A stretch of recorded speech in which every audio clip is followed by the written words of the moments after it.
National Guard over, and if they got something going over in Afghanistan or somewhere, they bring us up to date on it. And right off the bat, I appreciate the gift here from. It's a good thing you gave it to us now before we finally passed the lobbyist bill there. I guess it'll be all right since you're educating us here.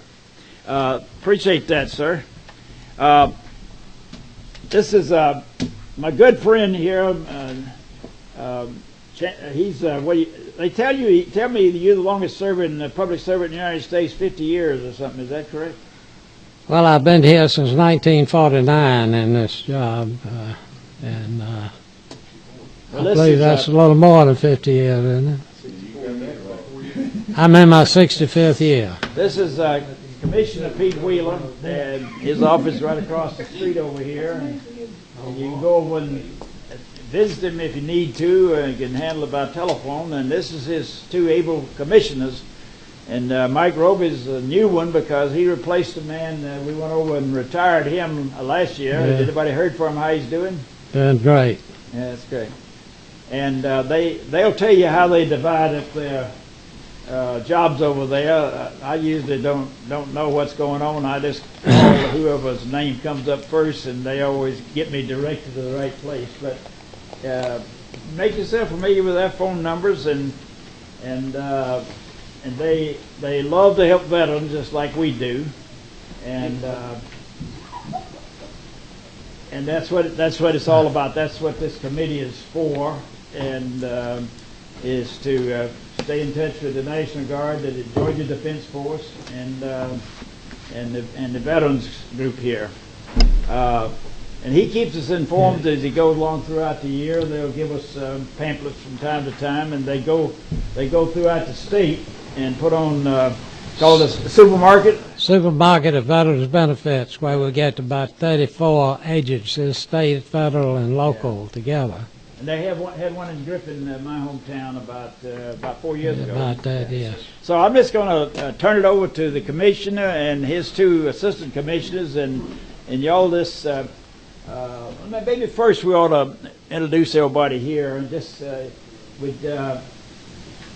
soon as my man gets back, he's going to take it down. Start down here and just say, why'd you want to get on this committee? Have you had a background of anything to helping veterans or anything? Are you a veteran? And if so, what years did you serve in, and what branches of service? And of course, you would always say that you were late coming here too. No, I think that'll be all right. Got that bunch in. I am number 17. Yeah, go ahead. 17. I guess first because my name starts with an A. I am Representative Tanya Anderson, and I represent District 92, which is a new district that includes parts of DeKalb and Rockdale County. I was interested in this committee because I have served and retired from the Air Force Reserve. Yeah, it's only one color, it's blue. After 21 years, Air Force Reservist, and I cross-trained from supply to chaplain assistant. So I think they're still trying to recruit me because they think I'm younger than 40, but they want me to come back, and I just don't know if I'll do that. But this is my first year as a freshman, and I want to help veterans because it's very important that we keep and understand balance that we need to have. After all the years of serving, I do understand that people have to get back to a level of normalcy, and it is very important that we take the initiative and leadership role to make sure that happens. So I haven't been in a bunker, sir. I haven't done any of that beautiful stuff. Did you serve in active duty? No, I did not. I'm John Piesold. I'm also a freshman. District 133 spans North Columbus all the way through Troup County, LaGrange. I think I might be the only non-veteran on this committee. Don't hold that against me. Our business has been heavily involved with Fort Benning all my life. I've grown up in Columbus, and we operate some restaurants in the area, and heavily involved in veterans. We've got a lot of retired veterans that live in my district, and contractors, and I was endorsed by 2 4-star generals, one active and one retired. So something I'm very, very, very proud. Now the active duty one had to do that silently, but he was very helpful to me. So thank you. That's good. My name is John Deffenbaugh, and I'm from District 1 up in the far northwest corner of the state. I border Alabama and Tennessee. And when I go home, I have to go through Chattanooga to get back into Georgia again. So that was my bill, right? I have served 4 years active with the Air Force. I've also served 20-some years with the Navy Reserve. We had some falling out there earlier on, but I I have retired. Mid-90s I retired. So I've done that, and veterans have always been a part of my life at least for the last 40 or 50 years. I've worked with the new people coming into the Navy Reserve. I've worked with some active duty people trying to get them into the different academies. I think if we can find someone that's qualified, we need to do what we can to get them in there. I just love the military. It's been a part of me, and boy, when you're in the Navy Reserve, you hear a lot of sea stories. Probably a third of them have any truth whatsoever, but it's still interesting to hear. So, and I just look forward to being able to serve in this capacity and serve under John. That he's been a real asset to me so far, and I'm sure to the reserves and to the military coming home, the veteran. Thank you. And he had his wife up here today, seeing if he's doing it right. Yes, and she did correct me on a few things. So. She's one of your constituents, right? She is a constituent, and I have to listen to her. Let's go down to the other end. Gentleman on the... Of you. I'm Representative Ernest Smith from Augusta, Georgia. I represent the area from Hepzibah all the way down to the Savannah River. I'm a proud U.S. Air Force veteran of 14 years. I was an air traffic control liaison coordinator. I spent quite a bit of time in USAFE, as a matter of fact. We are public servants, and the only other public servants that are prepared to literally give their lives are our military servicemen and women. So it is important that we provide every opportunity that we possibly can. I'm old school, and I believe in that old adage about what we used to say back in the 60s and the 70s about once you're a veteran and we take care of our veterans. I think it's incumbent that some of us be able to be in a position that we can ensure that really and truly is followed through. Thank you. Thank you very much. The next gentleman, probably a lot of you already know him because Colonel Hitchens ran the State Patrol for us a number of years, and he's joined our committee, and we're glad he did.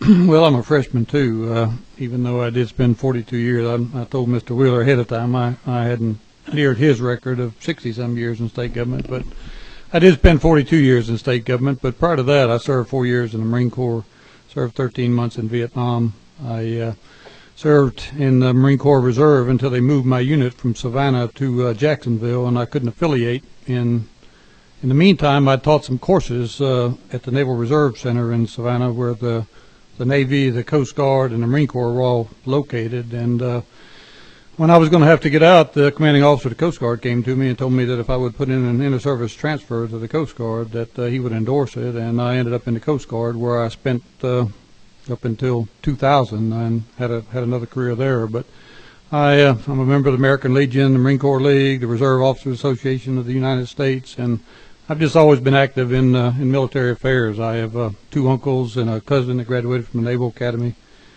My first cousin's son just graduated from the Air Force Academy a year and a half ago, and just graduated from flight school here about 2 months ago and headed to New Jersey to fly. But it's always been a part of my life.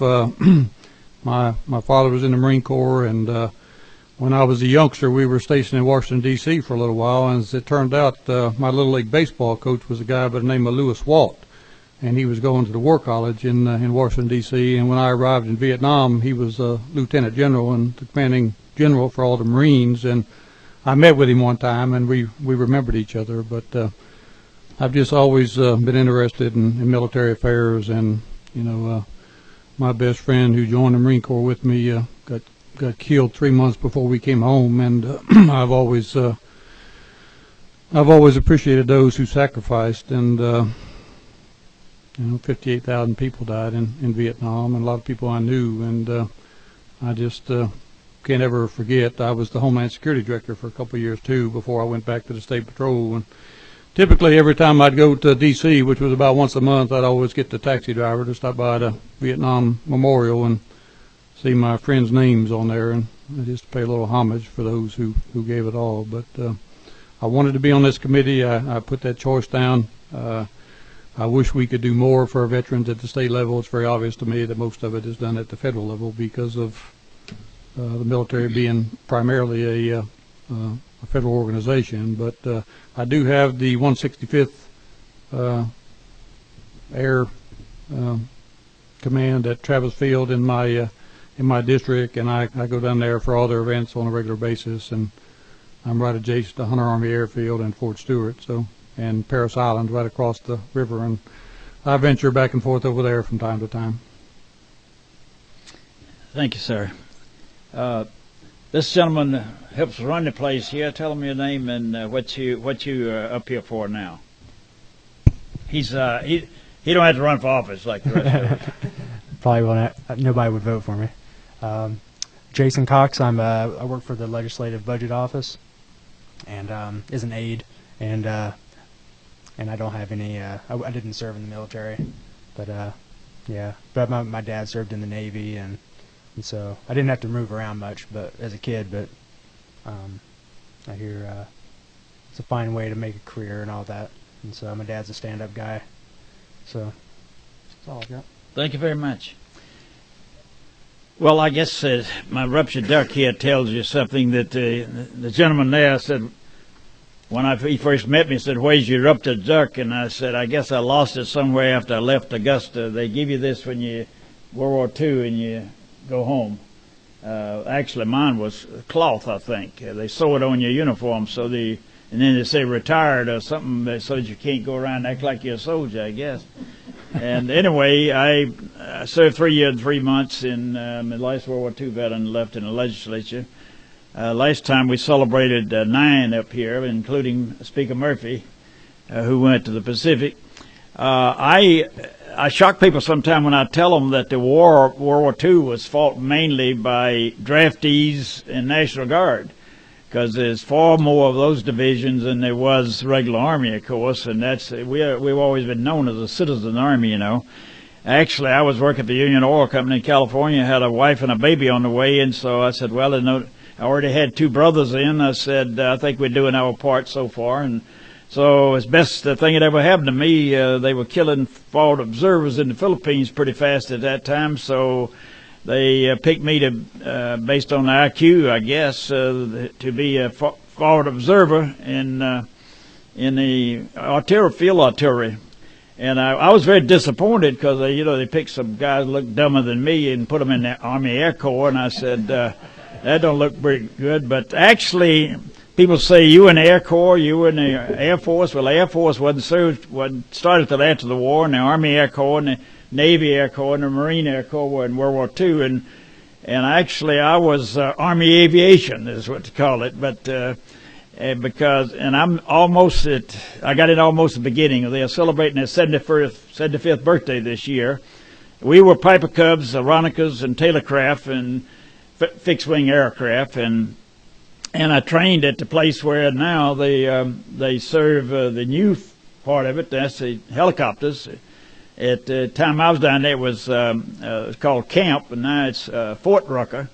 And so I did a lot of flying around there. As we just flew off on a grass strip, And so my mother she was a widower, and she was a 4-star mother during the war. And so at the end of the war, 1 was in the hospital, 2 were prisoners of war, and everybody came back okay.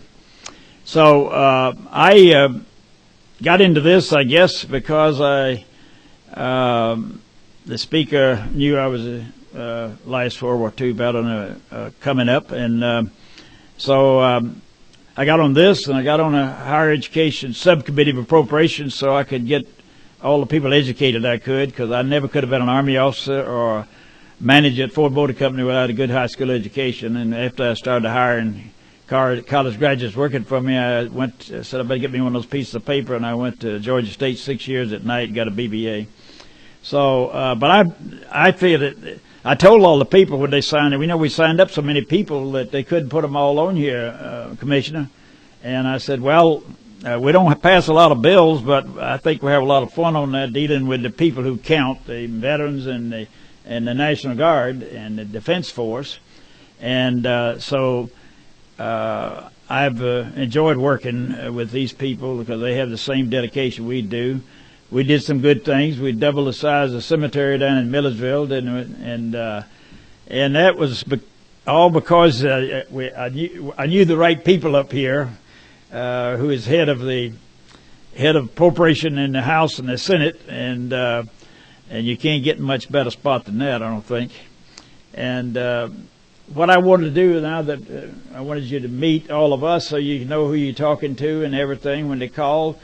And then I'll like these gentlemen to tell me, so we won't do too many dumb things, tell us who to contact in various situations and what facilities you got and what you do during the year as far as having these get-togethers to educate the people across Georgia.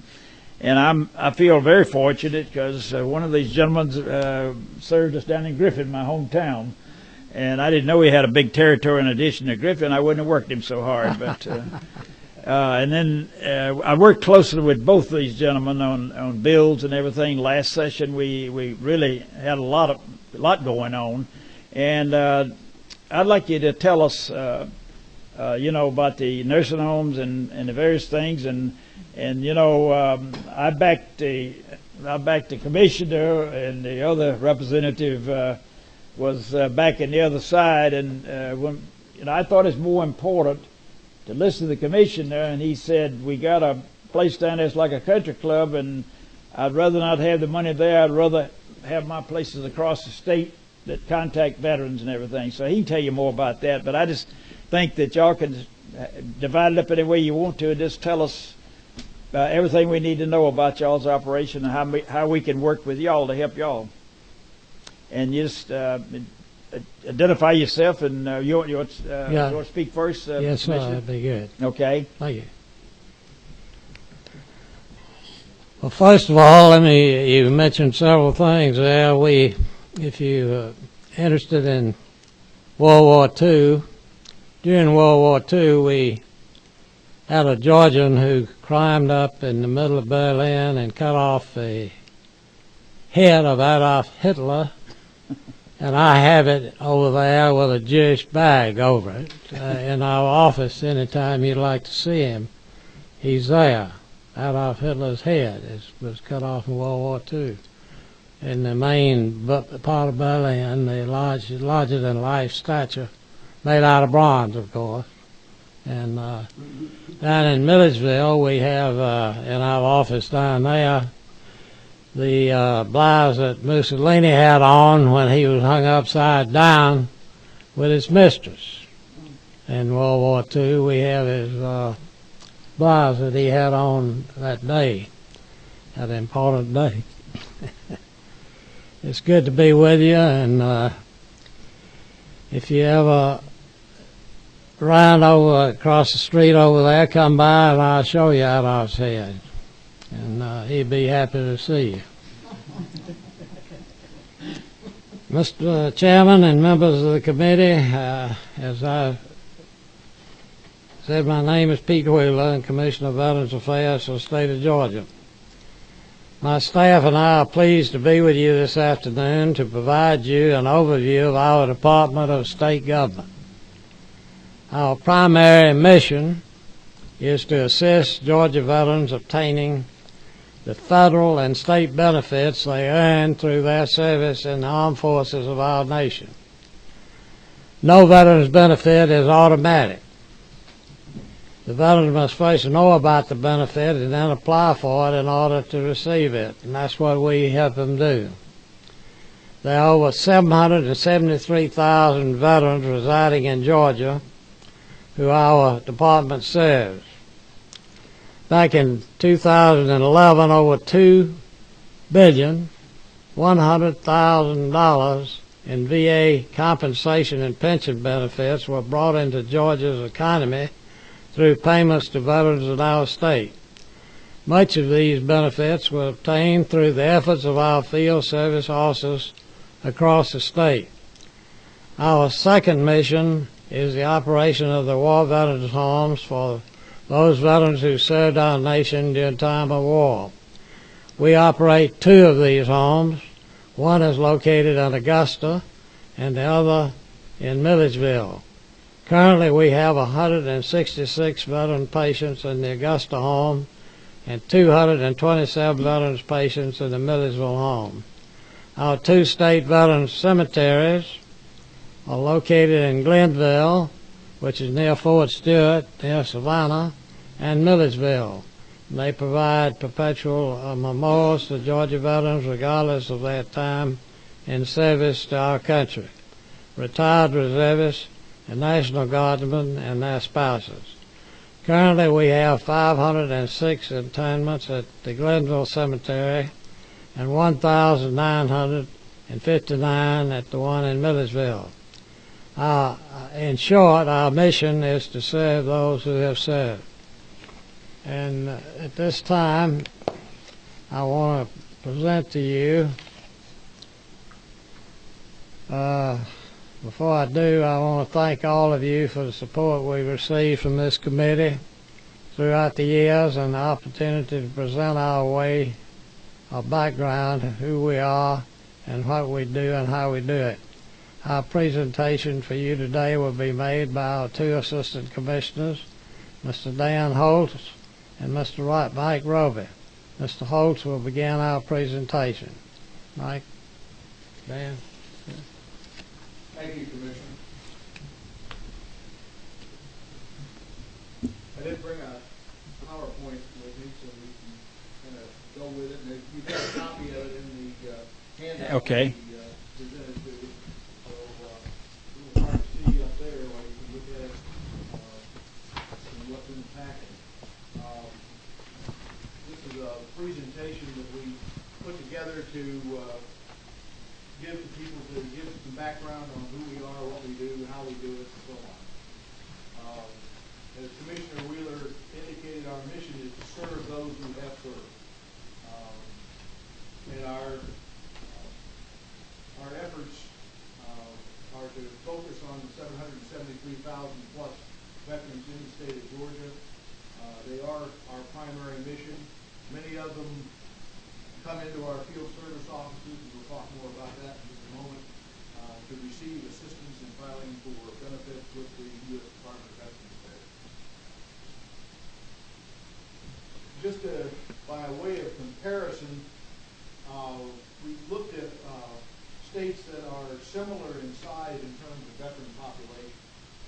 And you can see our 773,000 veterans there compared to Illinois, New York, Ohio, Pennsylvania, and Virginia. And you can also see in the right-hand column where we are bringing in more federal dollars through compensation and pension benefits than most other states that have similar populations to what we have. Virginia is close to it, but even they don't exceed where we are. Now, obviously, there are other states that have many more veterans than what we do, and they're bringing in more dollars. But the point of this slide is that the way we do it in Georgia is we have right now 49, and we will soon have 52 veteran field service offices around the state. We had 48 for a number of years, and last year, as Chairman Yates mentioned, we had a number of initiatives that came before the General Assembly. And the amended budget for 2013 included a provision to allow us to increase the number of field service offices that we have around the state, particularly focusing on areas where we had growth, such as St. Mary's in Camden County. The Fort Benning area, we're going to be increasing that office from 3 people to 4. St. Mary's, we've had one person down there 1 day a week, and it's going to go to a full 5-day operation here. In fact, we hired the person, and they're just now getting started. And we had a total of 8 of those folks who had been identified back in 2009 and had been funded. And then the budget crunch hit that fiscal year, and we weren't able to get them hired before the money got taken away from us. And so we've been kind of, sitting tight and hoping that we could get those positions filled as soon as possible. And we were able to do that this year through a transition of some funds, and I'll talk a little bit more about that, from our Veterans Home program due to some low census issues that we've had the last couple of years.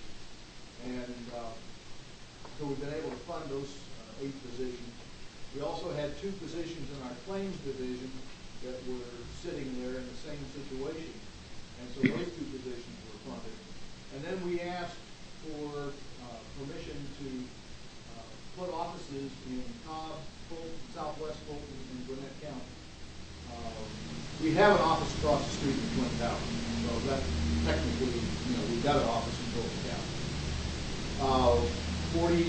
Roughly 47,000 veterans in Fulton County. 54,000 veterans in Cobb County, and another 52,000 in Gwinnett. And we didn't have an office in either one of those counties. So we made the pitch through OPB and the governor, and fortunately the House bought into this request, and we've got 6 additional positions that we are now in the process of filling that are part of the amended 2013 budget. And we'll go full-time with those, of course, coming in 2014 in July. But, and that's where the additional offices are coming from. And our focus there with all of these positions is those 772,000 veterans. The VA has their regional office, and basically their service stops at that level.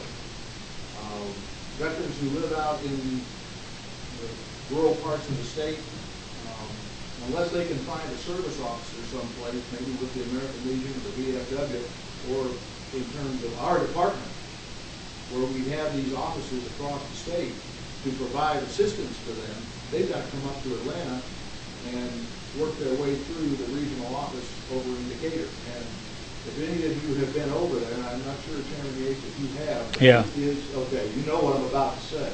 It is a zoo. That's the best word I can think of to describe it. It is just very busy, people constantly coming in, wanting assistance, and it's a very difficult situation. And the VA just is not set up to handle a lot of what is coming through there in terms of traffic from veterans. So our folks over there, along with some of the veteran service organizations, such as the VAV, Military Order of the Purple Heart, they've got officers there that are independent. The Legion and the VFW, they have officers there, but they work for us. So it's kind of a mutual agreement that we have to we assist them in their providing service to members of their various organizations. But they also provide service to non-VFW and non-American Legion folks too. So it's a good partnership that we've got going over there. I give an example if anybody wants to help veterans. I had a veteran in Griffin, and he had a ammunition ship blown up close to him in the Mediterranean, and I took him over there and stood in as I guess an expert witness. I could say that we were in field artillery and we never were issued earplug anything, and then, so is that point. And then the other point I made was that the battery headquarters didn't, where they had a medical unit, did not make a record of every time the guy comes in there. So in effect, I was able to help his case by pointing out 2 actual situations, Now that happens more often than you might think. Yeah. I think, what is it, might we call that a reconstructed medical record or, yeah. And, because a lot of times, as you pointed out, Chairman, those things just are not in there. Yeah. The fact that you can document that someone was in a theater of conflict is the first step. And then to be able to define that, okay, an incident happened, and to get somebody who witnessed it to make fill out an affidavit and attest to that, wins a lot of cases. It really does. We started a process probably about 6, 7, 8 years ago to start co-locating offices that we have out in the field with VA community-based outpatient clinics. The VA has gone into massive effort nationwide to get their healthcare services out away from the VA medical centers. The medical centers are crowded. If you've ever been out to the one here in Decatur, you know what I'm talking about in terms of parking. It's just terrible. Of course, now they've got 1,000 brand new parking spaces out there, which is great. But the clinical services, they're just jam-packed. And they're not convenient to folks, because a lot of folks don't want to drive into Decatur. There's too much traffic, there's too much this, too much that. And they live up in Blairsville. Well, the VA recognized this a number of years ago and started building these community-based clinics around the country, and there's one in Blairsville. So folks who live in Blairsville can go there, receive their primary care there, and if there is a need for them to come down to Decatur for referral care or specialty care, that's fine. They can do that. And the system seems to be working better and better as we go forward. We just recently opened 3 new of these community-based clinics in the state. One is in Carrollton, another in Lawrenceville, and the third one is in Millersville. Those have opened up within the last 8 months. The VA has on the drawing board new clinics for Fort McPherson. They're taking over the old Army hospital out there and turning that into a VA outpatient clinic with assisted living beds and homeless beds.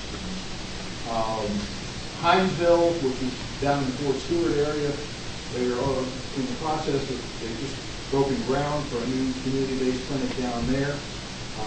Since Fort Stewart reopened, a lot of folks who had moved away from that area have started coming back because they liked it. And now that the services are back down there, they're starting to resettle in that area in terms of getting out of service and retiring. A very similar situation to what you've been seeing in Columbus for years. Oakwood is up in Hall County, just north of the Gwinnett County line. That facility is going to open in about 2 months. There's a new, what they call a telemedicine clinic that's opening up in Statesboro momentarily. And we're going to have an office there. We're going to have a 2-person office at Fort McPherson, a 1-person office in Oakwood. And we're going to see how things move forward at Hinesville as to how we're going to work with that. But we're working with the VA to get at least 1 person in each one of those sites, and preferably 2 if we can do it. The VA has also announced recently that they're going to open up clinics in Covington, Tipton, and Zebulon. And those will be probably over the next 2.5 years before those come online. And they're working to expand the outpatient clinics in Savannah, Valdosta, and the one in Austell. They're actually not going to expand the one in Austell. They're going to close it, but they're going to open up a new one, probably in the Marietta area that will service Austell up north to Kennesaw and Ackworth. And so, again, we're going to be working with them to. You say you have something in Zebulon? They're going to have a clinic in Zebulon. It's going to serve Griffin, Barnesville, and Thomaston. I see. And if you look at the map, sir, you can tell that it's right smack dab in the middle. Yeah. Now, you know Zebulon better. Probably Yeah, I used to serve Pike County. Yeah, and it's a small little town, and I remember when I first saw the name on the list, I went, what in the heck? It was named for Lieutenant Zebulon Pike, the one that discovered Pikes Peak. And, you know, I looked at that and I said, why are they putting morning Zebulon for? And then I looked at Barnesville, Griffin, and Thomas, and Yeah. I said, aha, makes sense. Pretty good roads around that too. In addition to some of the services that we provide, we work with the governor's office on some ceremonies, particularly the annual Veterans Day Proclamation signing ceremony. That's something that Commissioner Wheeler started shortly after he took over as commissioner for the department, and has been an ongoing event ever since. It's some years it's been a huge event with 300-400 people attending. Other years it's been less than that. But the last one was this past November 8th, and was held over in the state capitol building. Talked a little bit earlier about the Supermarket of Veterans Benefits, which is another effort Commissioner Wheeler started back in 1966, I believe it was. The last one that we had was this past December down in Albany, and the most recent ones were up in your area, sir, up in Dalton. You may remember a couple of years ago we were up there. Last year we were in Griffin, and then this year we were down in Albany. We've been down in Valdosta, we've been over in Savannah, we've been all over the state. And the whole focus of that is to bring federal and state agencies together in one place to provide service to veterans who have a need for whatever. If it's a VA claim, we're there to help them start that process. If it's a small business administration issue, folks are there from the Small Business Administration. If it's a labor issue, employment issue, folks are there from the federal and the State Department of Labor. And they're all there in one place at one time. And it has proven to be a real popular thing. We've had usually well over a couple of thousand folks show up each year. And we're going to probably keep doing that for the foreseeable future because it seems to work.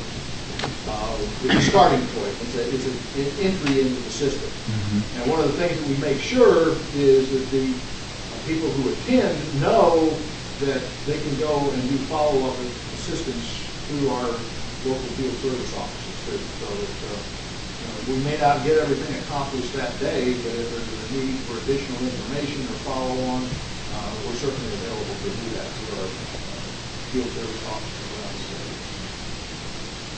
I was shocked to read recently that there's more soldiers died by suicide in Afghanistan than was killed by the enemy. Mm-hmm. And then I was shocked, I guess, that also that the Veterans Administration seems to have trouble with this PSTD stuff, and diagnosing it wrong and so forth. Have you run into anything on that? Well, I've heard the suicide thing. There's been a lot of play on that in the last couple of weeks, in fact. And I know the VA is doing the best they can, from what I understand, to address those kinds of issues. The Army and the Air Force in particular have been doing likewise, and Marine Corps also, because they're seeing some of the same behaviors. And the number of suicides as a percentage of the population is much higher in the military community than it is in the population at large. And so there's a real concern. And I know I've read stuff that the DOD is really pushing hard to work these kinds of issues. And as people are getting out of the service and going back into the civilian communities, they're working with service members and their families as they transition out to try and identify if somebody's got a problem, and then they can refer them into a proper health care setting where they can get continued counseling, assistance, what have you. PTSD is a tough nut to crack. The good news with PTSD is back in the day, it was shell shock. And it had other names even further back in history. We have finally, over the last 10, 15 years, recognized that it is a true medical problem. The documentation of psychiatric diseases now contains it on its list of recognized psychiatric problems that need to be treated and can be treated. Sometimes with more success than others. So there's we've come a long way in this particular area. And probably the best news to me, and I'm a old-time healthcare guy. I've been in business for over 40 years. Is that now we recognize that PTSD is not solely related to service in the military. It can be any kind of a traumatic situation that can happen to anybody, whether it's an automobile accident or whatever it might be. Okay, that you can have PTSD, post-traumatic stress. That's what it is. Some trauma has occurred, and so a lot of transfer of knowledge has now moved into the civilian healthcare system. It's totally unrelated to the military, but from what the military experience has been and from what the VA experience has been. And they're using that to help these folks who were not involved in military service that had some kind of a traumatic event. And I see that as a real plus. I'd like you to go over a few of the most popular calls we might get from somebody wanting help, and should they call you or Ike, is any particular way, or just call the office and tell what the problem is and they'll refer us to the right place? Basically, the way Mike and I have tried to work this out is if it's a benefits-related issue, Mike handles it. If it's a healthcare-related issue or a burial issue, it usually ends up on my desk. Okay. But I have a very astute administrative assistant. Usually the one who answers 656-2300. Okay. And she knows where to address a call. So if you don't know for sure, but you can give her a quick overview of what the problem is, she'll get the call to either Mike or myself or someone who can get you an answer real quick. Do all of y'all have one of these books that shows all the various departments and everything? Okay, so you got that number in there. Okay. That's this one. Well, that's the benefits book there. I think what are you? No, I'm referring to the one that shows all the various departments of government, from the governor on down. In that packet. I don't have that. You don't have one of those? I guess that got cut during the austerity program. They're not publishing it. Yeah. I know the one you're talking about. It's a 5x8 book. Yeah. Yeah, it's gone. But if you take down the number 404-656. Yeah, you go a little slower to be sure everybody gets that down. Yeah. Or you've each got Mike's card and my card. You can call us direct to one of our direct lines. We'll be more than happy to work with you. Not a problem. A few years ago, as I recall, one of the big warehouses in St. Louis, Missouri, where Army records were, maybe all records, I'm not sure. If you tell us a little bit about that and how do you overcome that? A lot of the records were burned. No, it was back in 78, 1973. So how did you kind of overcome that to some extent? Mike, you want to come up and talk about that? This is Mike Roby. Commissioner Chair, what they did, sir, they were in the process of taking everything off the paper and putting it on microfiche at the time, little microfiche readers and all that. And what they had done, and they didn't tell us exactly what records A, B, C, what got destroyed, but what they can do is they'll send you out a form, I believe it's 149 that fills that and says, okay, tell us your name, your social security number, where'd you take your basic training, some basic information, and they can try to reconstruct part of a record. What they can do, if the veteran DD Form 214, which is now the current military. What is it, DD what? 214. Okay. If that was destroyed, what they could do is what they call a certificate of service. And what it will do is it will say, this is to verify that Michael E. Roby served honorably in the United States Army from this date to this date. And that serves in the place of the 214 to be able to accept that. What they will do is write to the person and ask them, do you have a copy of your record?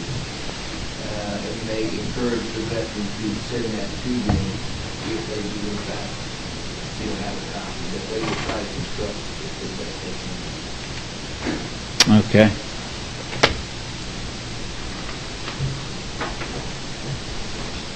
Basically, our department is organized into three major areas. Field operations and claims, which is the area that Mike is responsible for.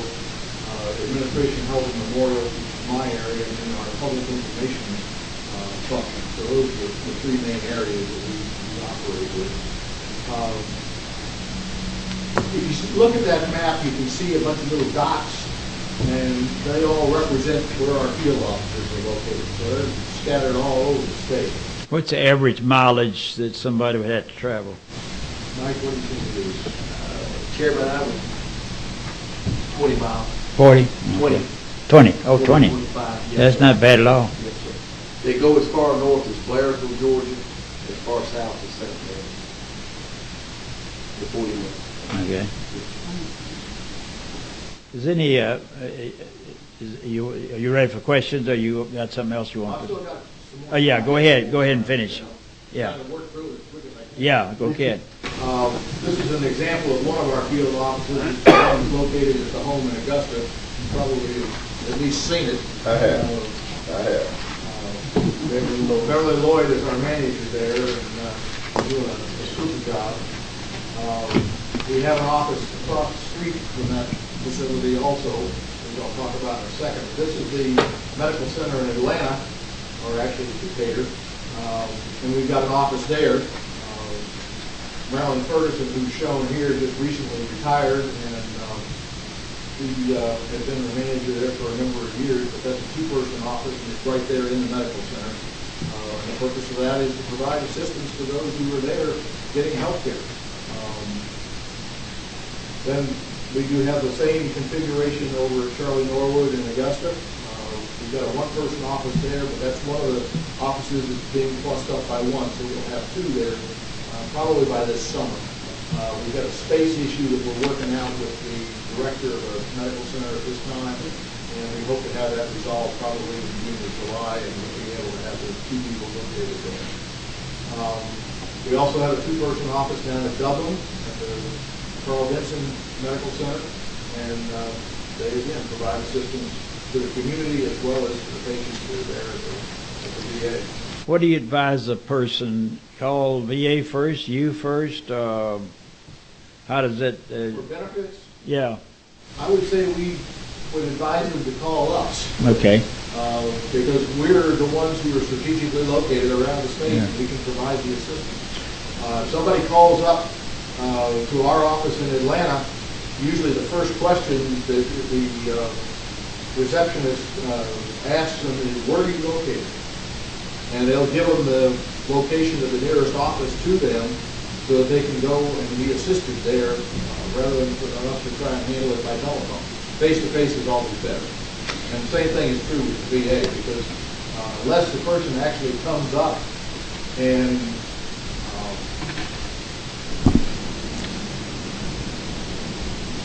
to the regional office, aha, I wasn't on. Thank you. And is seen face to face, they don't do any business by phone. So, that's why we're there. We're there to help. If you go to some other states, the offices that we have around the state, in most other states, they're county offices. They're operated by county governments. If you go to South Carolina, they're elected by the electorate, which is a strange way of doing business. But that's the way they do it in South Carolina. But in most states, it's county government. Let's talk a minute about congressional contacts. I'll tell you my experience. This is the way I just got into it, and it seemed to work pretty well. Congressman Westmoreland has a office over in Noonan, and there's one particular lady over there that I've been working with ever since I've been in the legislature for 20 years, and people don't know who to call. They'll call me on a congressional problem, and they'll call her on a problem that should be handled by state. So we got it all worked out there, and it just works great. And is that, tell me, you have any contact with congressmen and so forth? Oh, yes. Yeah, okay. Absolutely. Yeah. What? Yeah. Yeah, Miss Pappas, she is great. And as I say, it works both ways. I mean, she calls me on state problems, too. Yeah, we encourage our field service officers to make contact with their local federal people who are in their area, as well as other state agencies, so that they can work those issues in as smooth and timely a manner as possible. If you're close to another representative who's not quite as diligent as you are, I don't pay any attention to that. Let's go ahead. If somebody calls me from Timbuktu, I handle it. Because I figure, I'm getting paid by the state of Georgia, so what difference does it make really where they come from? And people could probably call me because they think if it's a veterans problem, they ought to call me instead of their other representative. And as I say, it doesn't bother me. I have a very able lady who can take care of that without any problem. And so any way you can help out to help veterans. Right. One of the questions that I've been getting on a semi-regular basis, especially being around Fort Benning and with so many of our soldiers coming home, is the difficulty in not the quality of treatment that they get at VA hospitals, but the timeliness of it. In Columbus, the closest one is Tuskegee, and so that's one concern that a lot of my constituents are having. I believe we've got 75,000 veterans, within a 40-mile radius, and they've got to drive over to Tuskegee for any service or treatment. Right. What should I do where should I direct them? I don't know if the outpatient facility in Columbus is being underutilized. How do I handle that? And maybe this is not the forum. Maybe we should, talk offline afterwards. Yeah, that is a federal issue, and it's one that it's kind of a tough nut to crack. In general, all the VA medical centers are really very, very busy, and they're getting more so because of the returning folks coming back from Afghanistan and Iraq. With the traumatic brain injury problems due to the IEDs, and it's going to be, I'm afraid, a situation that's getting probably more and more of a problem. But that part of the solution is through the community-based clinics. Okay. And the problem that the VA has is you've got to register into their system. Now, our offices can assist you with that, and they do that on a regular basis, in terms of getting the paperwork and getting it to the right place so that the VA can put you into their system. Right. I've got a friend of mine whose stepfather, who's 94 years old, just moved down here from southern Kentucky, right around Fort Campbell. Came down here because that's where the rest of the family's all located. And had been registered at the York VA Medical Center in Murfreesboro. Well, that registration doesn't transfer. Now, it's supposed to, but it doesn't transfer.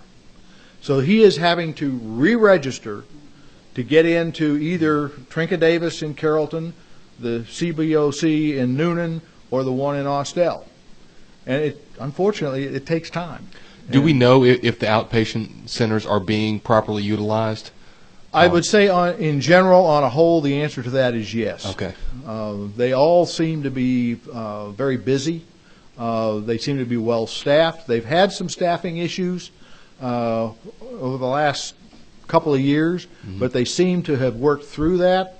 The clinic that just opened up in Milledgeville this past October, I guess it was, it's fully staffed.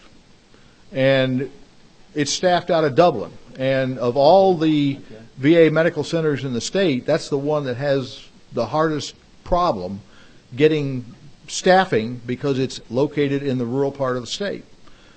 Physicians, whether you like it or not, tend to like to be in large areas, large cities where they have other physicians that they can talk to and they can consult with. That's just the nature of the beast. And you don't find that as easily in Dublin, Georgia. Sure. So they've had more of a problem than the folks in Augusta or Atlanta have had. Well, if you don't mind, I'd like to talk offline after Okay. this is over about it. Thank you. Sure. As the Commissioner mentioned, we've got 2 nursing homes and we've got 2 cemeteries that serve the veterans of Georgia. This is our home in Augusta. I think you're very familiar with the Blue Goose. Been there since the late 60s. Briefly tell us what's the qualifications for being buried in a. I'll get to that in just a moment, Okay, sir. that's fine. But since you brought up an interesting point, which is what are the qualifications for admission to a nursing home and a state veterans home? Yeah. You got to be a resident of Georgia for at least 5 years immediately prior to admission to the home. That's number one. Number two, you must have served during a period of wartime as defined by the federal government or by the state of Georgia. The state of Georgia defined the period of time from 1955 to 1962 as wartime, Cold War. They did that a number of years ago. The federal government doesn't recognize that service as wartime service for federal benefits, but it does get you in the door of our state veterans homes. However, we've got another period of time out there now, 1975 to 1990, that is in a similar situation. The federal government doesn't recognize that as a period of wartime because it was the end of Vietnam and then the beginning of the Persian Gulf War, Persian Gulf I, which is still the period of wartime that still is being operated on today.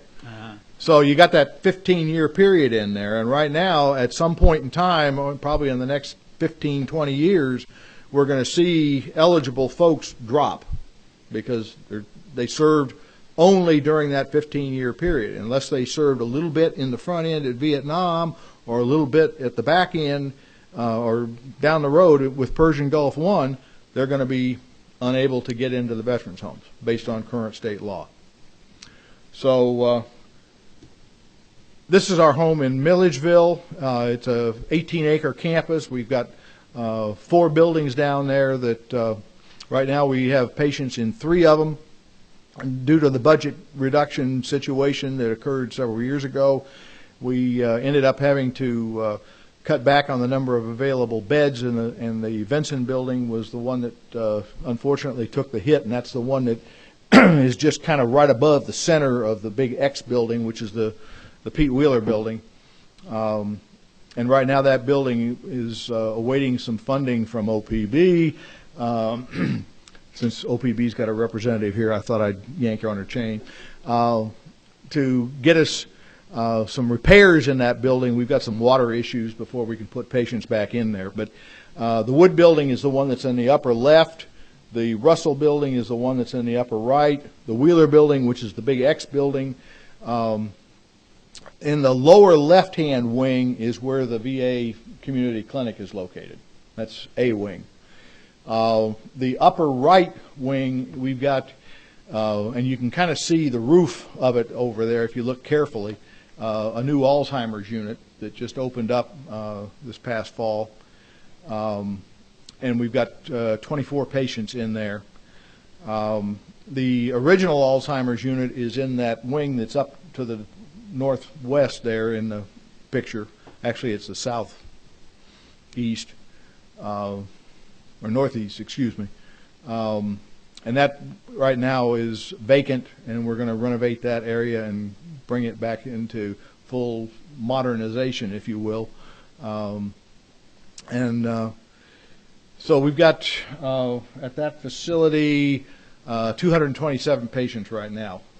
There's a total capacity of 375. And that facility down there is unique in that one of the VA community clinics is located on the campus. Our 2 cemeteries at Milledgeville and Glenville, the photos that you're going to see here are from Milledgeville, but the facility at Glenville is very similar, and so we, rather than confuse the issue, we just use the ones from Milledgeville. This is a typical main entrance at both facilities. And as you can see, the standard VA cemetery configuration with the, we don't use marble, we use granite. We felt it was a longer lasting stone, and so we had the option and we picked the granite. And this is, I believe, from Memorial Day, 1 year or so ago, is when this photo was taken. As the Commissioner mentioned, we've got just under 2,000 veterans in Milledgeville. The original facility opened up in 2001. The expansion opened up in 2011. And we're already looking at designing a second expansion for Milledgeville. Glenville opened up in 2007. These facilities are 100% funded by the VA for whatever they approve to be constructed. Now, there are some things that the state may want to do that the VA is not going to pay for. This is not one of them. The ceremonial area, they'll pay for that, okay? And every VA cemetery and every state veteran cemetery around the country has got a ceremonial area. The administration building, which is also doubles as the visitor center, is on every one of the cemeteries also. There's a computerized kiosk that you can go up to, type in an individual's name, and it'll tell you exactly where his interment site or her interment site is located. We've got a columbarium at both of our facilities. So if you choose cremation and it's okay for you to be interred above ground, that capability is there. We also have in-ground interment for cremations. Is it for two husband and wife Yes. buried on top of each other? Is that a choice by them? Depends on when one dies and the other one dies. Whichever one passes away first goes in first. Yeah, I know, but then they can go that, or they can go side by side? No, they can't go side by side. Okay. They're stacked. Now, one of the things that the VA will not pay for is what we call an interment chapel. They have interment shelters, which are open air. They're permanent fixtures, but they kind of are analogous to the tent that you see at a community cemetery when they're going to have a burial service there. We elected to take an older style model the VA had of having chapels. We like that idea, and so we've taken some state money on top of the federal dollars, and we've enclosed those interment shelters and made them into interment chapels. This is nice. The commissioner showed me the one down there. Right. This is a picture of the one. Let's see. This is actually the interment chapel in Glenville, but they're both the same. They have stained glass windows in them. As the commissioner says, they're pointing up, which is cooler up there. And you can see that now this one is from Milledgeville, and it's very austere because the purpose of these interment chapels is just that, to inter the remains. It's not to have a full-blown funeral. And so we usually get them in and get them out within 20 to 30 minutes. And that's the way it operates. The VA operates that same way. Our Veterans Education and Training Division is what the VA calls a state approving agency for GI Bill training. They also do compliance oversight of VA training programs in the state. We have a contract with the VA that they compensate us for doing that. Our public information folks, we distribute a lot of stuff into the media, answer inquiries from veterans, news releases.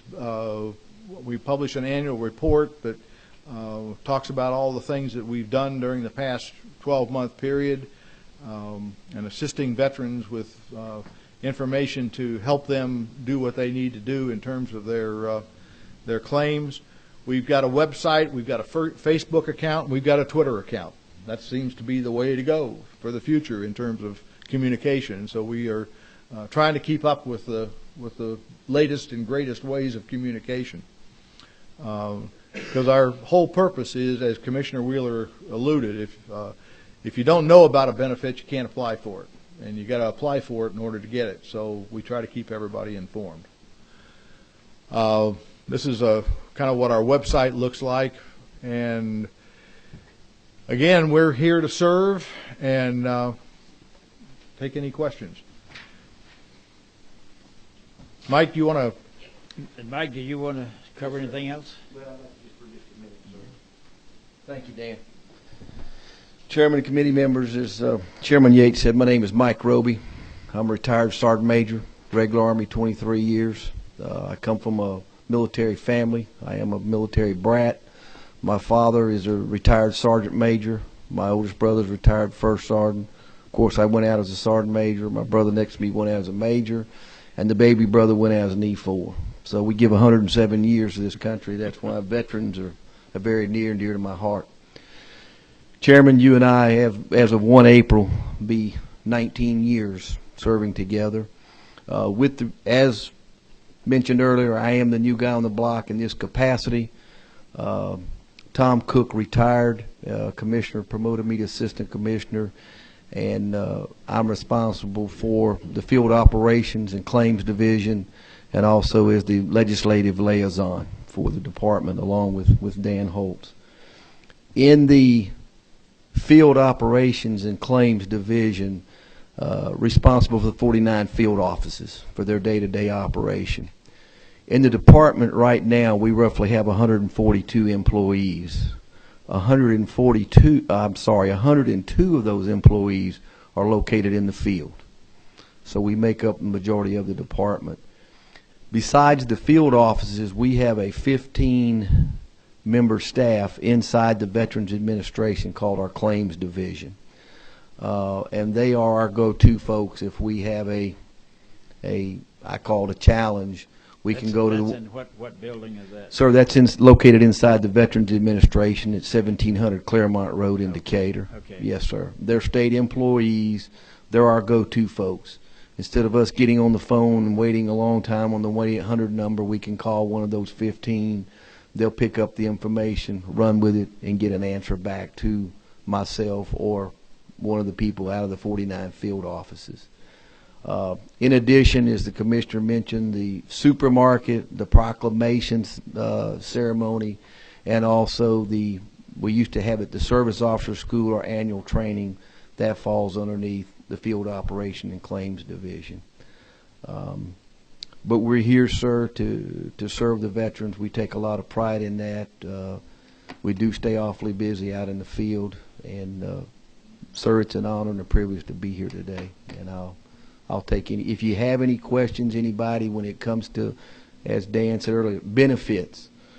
Hey, my claim's going. What's the status of it? Give me a call and I'll answer that. Health. If it's not a nursing home application to the Veterans War Home, that's in Dan's area. But if it's, hey, I tried to get enrolled in the VA health care, I'm not getting anywhere, give me a call and we jump on that also. Okay. If you do this very long, you'll run into the bazaar. Last one we handled down there, I went out and visited. It wasn't even in my district, it's Pike County. But they heard about me, and so they called me. And they wasn't getting their checks. And what happened is his wife was the wife stacking Yes, them sir. up, stacked Yes, up sir. the checks, and didn't tell the veteran that she just saving them because they didn't need them right then. So we run into the bazaar, but we always handle it, don't we? Yes, sir. We try. Yes, sir. Yeah, the daughter had contacted Mr. Yates and said, my daddy's not getting his checks. When we investigated, the mama wasn't telling the daughter, the daddy, the checks did come in. And she was embarrassed the next day when I called her back and said, ma'am, the checks were coming in. Your mama's got them and put them in. Tell you a real quick story. Got a call a couple of weeks ago from a 96-year-old veteran in Cordele. And he said, when I got out of the military many, many years ago, I filed for my benefits, and they told me I was service-connected, but I've never seen a check. And he was retired military. So we did some investigating. Come to find out, he was absolutely correct. The VA last week cut him a check for $400,000 back pay. Tax-free money. 96 years old. So that's And the you kind had, of. you had to keep working these things. The way I found how to get to that veteran's house, I talked to the postmaster, who happened to be his cousin in the little town down there, you know, Molina. But let's see. I think you got a question. Yeah. Yes, sir. One, I noticed that one map that you had with your placements of different offices and all in it. Yes, sir. Is that possible to get one that's a decent size so we could have one in our office? You can, sir. On the back of that, in that booklet that we just, yes, sir. That lists all the state offices also, sir. It gives a phone number and then doesn't give the physical address, but it does. Give a phone number. Yes, sir. Yes, sir. And which one would that be, General? Dan, it's on the back. Anyway. No, I think it's supposed to be. Dan's going to check real quick, sir. Yes, I'd like a You copy you of want the that. actual cap? Okay, but he wants an actual copy of the map, Dan. We can get you that. That'd be great. Okay, yeah. It was just a map Alphabetical. to have in the office, so when someone Yes, sir. comes in. We'll get you that, sir. That's not a problem. It's got little. Yeah, but that's I ran I would like a bigger one. I ran into Yes, sir. something that's a little bit strange. They won't give you a headstone if you already have one yourself, will they? No, sir. Okay. It's, No, sir. you've seen those Army veterans who Right. just with name, rank, serial numbers about what it is. Yes, isn't sir. it? Yeah. Yes, sir. The other question is concerning these new driver's license requirements. Mm-hmm. Does a veteran still get no charge on that? That is correct. That they Yes, have sir. to process it. Yes, sir. Just like anybody. Yes, sir. They have to bring in the proper documentation. That has to be approved by someone in the vet office, right? Yes, sir. One of our state offices. Yes, sir. We control that form. We won't release it out. They come in with the DD-214, and if they did not go in from Georgia originally, or if they have not been a resident for at least 2 years, they have to show proof of residency. Okay, income tax return, property deed, something that's at least 2 years old, and they have to meet that qualification. It's not just free to everybody. I understand. Now, what we do in the state is, as Dan mentioned earlier, the federal government has certain time frames, requirement for a possible pension. We use in the state the conflict service, okay? Because basically after Vietnam, from 75 till 90, there was no war, okay? So a veteran, if he came in and said, Mr. Roby, I served from 86 to 88, he's not eligible for a driver's license, okay? But if he was in during Grenada or Panama, the conflict service, he does qualify, or she. So veteran. it's more or So less that's a- why, yes, sir, we you have have them to go look into at one. it. We, like Dan said earlier, sir, where are you from? I live in East Point. Well, sir, we have an office down here. Soon we're going to have one out here at Fort Mac, but if you come down to our office right here at the balcony level, they'll assist you in obtaining that. And we help fill out the form, they sign it, and then they take that to the driver's license division and get the license. And one observation, I guess, more than anything else. Yes, sir. We were talking about PTSD, post-traumatic yeah. stress disorder. Yes, sir. However it is, you know, the military takes a long time to take a regular young man or woman, Mm-hmm. to break them down, to rebuild them into people they want them to be. Yes, sir. Killers, Right. mechanics, Sure. whatever it is. And this usually takes years to do, 1 to 2 years minimum. Then when it's time to be released back into civilian life, there seems to be very little efforts to, reintegrate them like they integrated Yes, sir. the military part of it. So, I mean, that's just an observation, not a question or anything. Well, and one of the things and I alluded to this earlier, that the services have recognized that that's an issue. And that's why they are, in fact, DOD, I think, has put out a DOD directive to each of the services and told them that they have got to do something and lined out in some specifics what it is that needs to be done so that this transition is at least they're given some tools that they can deal with. They're given contact information, which is something that, in the past, they might be given a contact, bunch of phone numbers and addresses. Whether or not they did anything with it, who knew? Now they're at least talking about some of these other issues. They're bringing spouses in for these transition seminars. They're actually taking the member and the spouse on like a 3-day retreat and isolating them from the rest of the world and trying to work with them. So it's an evolving process, but what's happening today, I think, is significantly better than what it was when I came out, even in 1991 as a retiree. If I had gotten out at the end of my service in Vietnam back in 1971, there was basically nothing there. Yeah, I just see even that, you said, well, they give them this numbers that take them on a 3-day retreat, but when they're going through basic training, I know. They aren't told, well, this is what we expect of you, so be trained. Yeah. They physically make them do things. They physically enable them to do things, and I think the opposite needs to be just as done. Do you get a card? Thank you.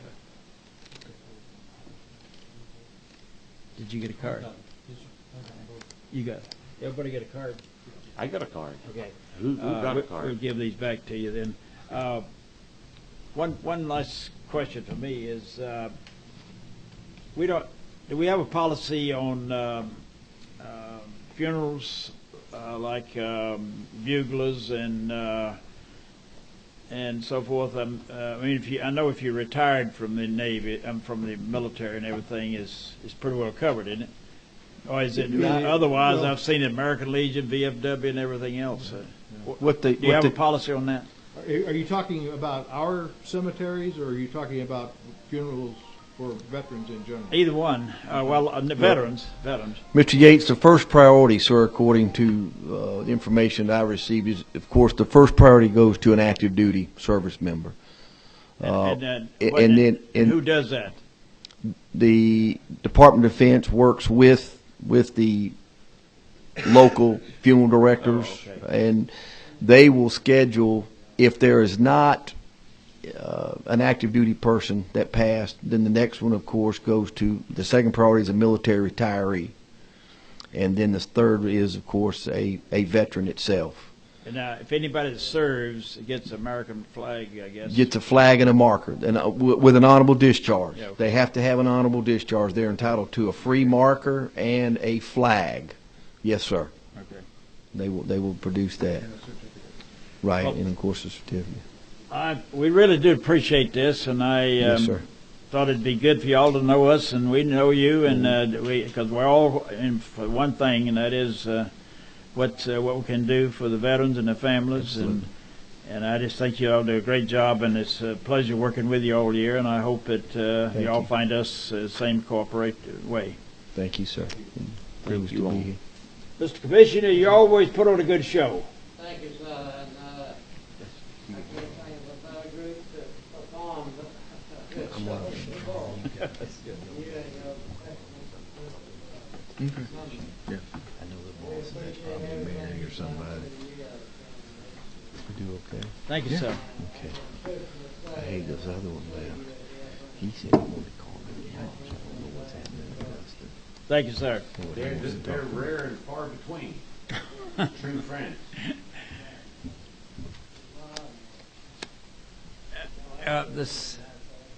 We are adjourned.